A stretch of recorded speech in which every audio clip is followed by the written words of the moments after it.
Assalamualaikum warahmatullahi wabarakatuh. Hamdan wa syukran lillah, salatan wa salaman ala rasulillah, amma ba'du. Bagaimana kabarnya semua anak-anak? Ustaz Imam doakan semoga kalian semua dalam keadaan sehat dan dalam lindungan Allah SWT. Amin. Pertama-tama, marilah kita panjatkan syukur kita kepada Allah SWT atas segala limpahan rahmat dan nikmatnya. Kita bisa bertemu kembali di pembelajaran Mapel PAI yang insya Allah penuh hikmah ini. Salat dan salam semoga tercurahkan kepada junjungan kita baginda Rasulullah Muhammad Sallallahu Alaihi Wasallam yang senantiasa kita jadikan suri teladan dan senantiasa kita rindukan. Ya Rasulullah, ya Habiballah, tak pernah tatap wajahmu.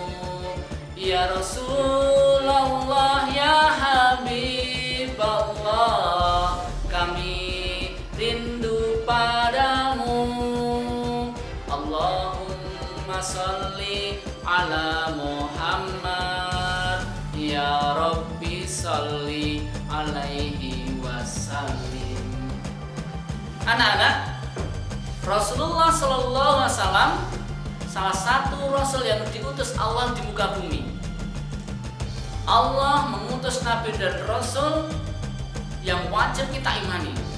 Dan Allah mengirim Nabi dan Rasul dengan jumlah yang sangat banyak. Dalam hadis Imam Ahmad disampaikan ada 124.000 Nabi dan 315 Rasul. Akan tetapi anak-anak pasti sudah kenal yang sering dihafalkan minimal 25 Nabi. Siapakah 25 Nabi dan Rasul tersebut? Yuk kita tanyakan bersama. Adam, Idris, Nuh, Hud, Saleh, Ibrahim, Lut, Ismail, Ishak, Yakub, Yusuf, Ayub, Su'aib, Musa, Harun, Zulkifli, Daud, Sulaiman, Ilyas, Ilyasa, Yunus, Zakaria, Yahya, Isa, wal akhirul khatimul anbiya Muhammad al-Mustafa. Nah, baik anak, hari ini kita akan belajar bersama tentang iman kepada Rasul-Rasul Allah.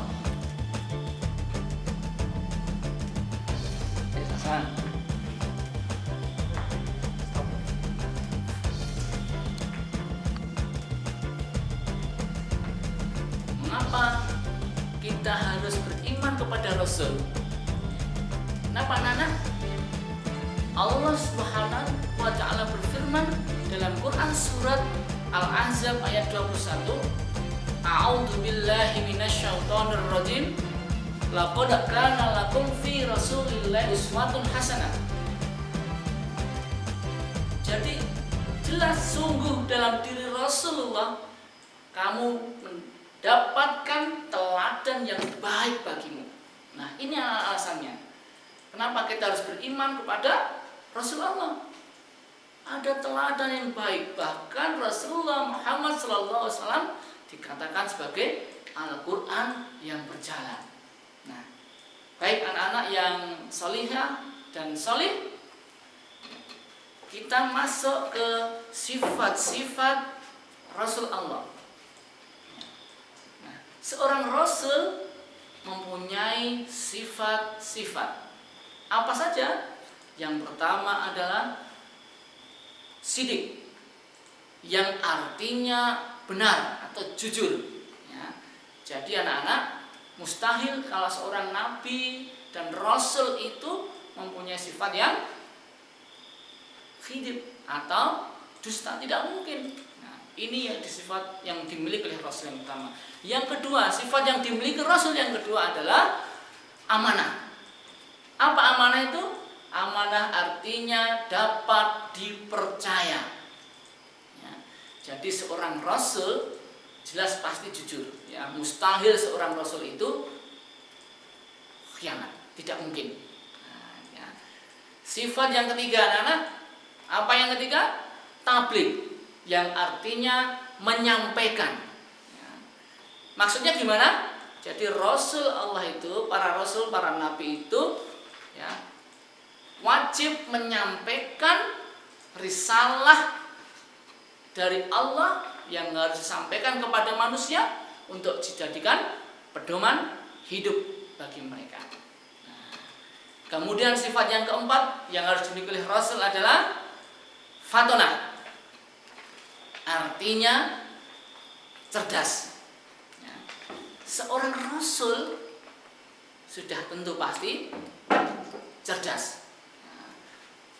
Jadi menurut akal sehat, kalau namanya Nabi dan Rasul, ya pasti punya sifat cerdas. Maka dari itu anak-anak, karena dengan sifat yang cerdas, Rasulullah itu, ya Rasul-Rasul Allah itu bisa berdialog, ya bisa menyanggah, bisa terutama apa? Bisa mengatasi hal-hal yang sangat bertentangan yang disampaikan oleh orang kafir. Makanya Nabi pasti mempunyai kecerdasan yang luar biasa yang diberikan Allah kepadanya. Nah, anak-anak, kemudian kita masuk kepada tugas-tugas Rasul Allah. Tugas-tugas Rasul Allah dijelaskan dalam Al-Quran, ya banyak sekali. Ya, apa saja? Yuk kita bahas. Yang pertama yaitu menyerukan kepada tiap umat agar menyembah hanya kepada Allah, hanya mengisahkan Allah. Itu yang pertama. Kemudian yang kedua, Rasul itu tugasnya memberi peringatan yang jelas ya, kepada umatnya. Yang ketiga, menyuruh menyembah kepada Allah agar menjadi hamba yang bertakwa. Adapun tugas yang keempat, membawa berita gembira dan peringatan kepada umatnya. Ada lagi yang kelima, menganjurkan kepada manusia agar beriman kepada Allah Subhanahu wa Ta'ala. Yang keenam, membacakan ayat-ayat Allah sebelum diturunkan azabnya. Ini sebagaimana yang dicontohkan para nabi ya. Kemudian yang terakhir anak-anak, contoh yang ketujuh tugas Rasul ya, menjelaskan agama dengan terang dan jelas serta menceritakan ayat-ayat Allah. Nah, itu anak-anak beberapa tugas Rasulullah yang semua itu ya dilalui oleh para rasul. Ya. Contohnya ketika Nabi Nuh azab diturunkan Allah, Nabi Nuh memberikan peringatan, menyampaikan ayat Allah akan ada azab yang akan datang dan seterusnya. Begitu juga dengan nabi yang lainnya. Anak-anak, dari sekian banyak nabi dan rasul ya, ada rasul yang mendapat keistimewaan dari Allah Subhanahu wa Ta'ala ya, karena keteguhan hatinya yang luar biasa, kesabarannya yang luar biasa, tidak putus asa dalam menghadapi cobaan dan seterusnya. Oleh Allah disebutkan sebagai Rasul Ulul Azmi. Nah, anak-anak, siapa saja Rasul Ulul Azmi tersebut? Ya, yuk kita bahas bersama. Kita bahas keistimewaan Rasul Ulul Azmi.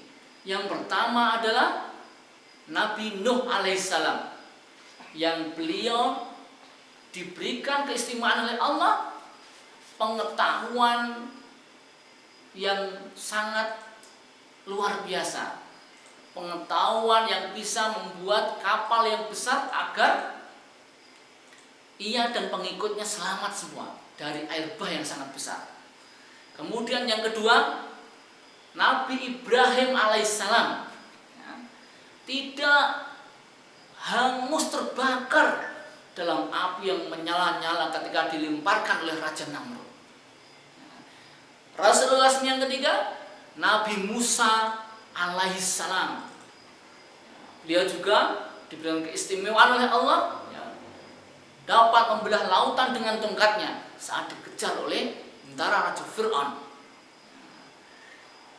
Rasulullah yang keempat yaitu Nabi Isa alaihissalam. Ya, beliau dapat menyembuhkan segala penyakit yang berat saat itu, ya, yang tidak bisa disembuhkan oleh tabib manapun. Dan yang terakhir Rasulul Azmi yang kelima yaitu Nabi Muhammad Sallallahu Alaihi Wasallam. Banyak sekali keistimewaan yang diberikan Allah kepada Rasulullah Muhammad Sallallahu Alaihi Wasallam. Keluar air dari sela-sela jarinya, kemudian beliau dapat membelah bulan, kemudian beliau dikasih oleh Allah bisa melakukan perjalanan Isra dan Mi'raj. Dan keistimewaan yang luar biasa adalah sepanjang masa yaitu diberikan Al-Quranul Karim. Nah, kemudian anak-anak, yang terakhir Ustaz Imam sampaikan pada pertemuan kita kali ini, dari pembelajaran yang sudah disampaikan, ada hikmah apa saja anak-anak? Nah, hikmah beriman kepada Rasul-Rasul Allah yang pertama, ya, mengetahui betapa besarnya kasih sayang Allah kepada hambanya, ya, sehingga diutus beberapa para nabi dan rasul untuk membimbing dan memberi petunjuk kepada kita, ya, manusia, baik di dunia nanti sampai di akhirat. Hikmah yang kedua anak-anak, kita harus selalu bersyukur kepada Allah Subhanahu wa Ta'ala karena mengutus Nabi sebagai pembimbing kita, ya, sebagai pembimbing kita sehingga kita bisa selamat, ya. Kemudian juga merupakan nikmat yang besar karena Nabi, ya, memberikan nasihat dan seterusnya sehingga sampai pada kita saat ini. Hikmah yang terakhir anak-anak yaitu melahirkan rasa cinta dan ta'zim kepada Rasul Allah. Mengapa? Karena mereka berhasil mengemban amanah dari Allah walaupun dialami oleh berbagai rintangan, berbagai cobaan. Pengorbanan para rasul sungguh sangat luar biasa, khususnya Rasulullah Muhammad Sallallahu Alaihi Wasallam. Maka dari itu anak-anak, sudah sepantasnya kita harus cinta kepada baginda Rasulullah Muhammad Sallallahu Alaihi Wasallam. Pengorbanannya untuk kita, walau tidak kenal dengan kita, ya, tapi Rasulullah mengorbankan, meminta kepada Allah untuk memberikan syafaat kepada umatnya dan seluruh umat manusia. Terima kasih anak-anak. Kita akhiri pembelajaran kita pada hari ini dengan membaca doa penutup majelis bersama-sama. Subhanakallahumma wa bihamdika asyhadu an la ilaha illa anta astaghfiruka wa atubu ilaik. Wal minkum. Wassalamualaikum warahmatullahi wabarakatuh.